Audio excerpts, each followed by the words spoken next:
সহিহ বুখারীর 2697 নম্বর হাদিস, 2697।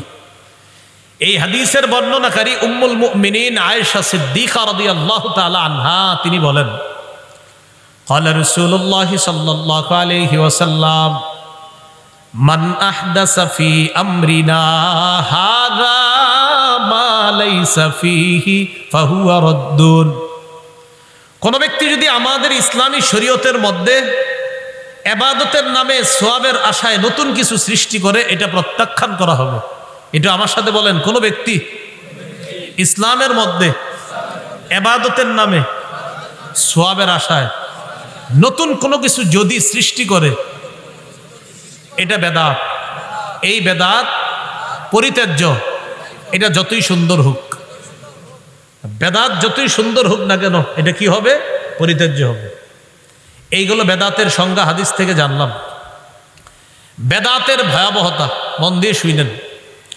বেদাতের এক নাম্বার ভয়াবহতা, এটা আমার সাথে বলেন, বলার পর হাদিসটা শোনাই। বলেন, বেদাতি ব্যক্তি তার বেদাতি কর্মকাণ্ড না ছাড়া পর্যন্ত আল্লাহ তার তওবা কবুল করবেন না।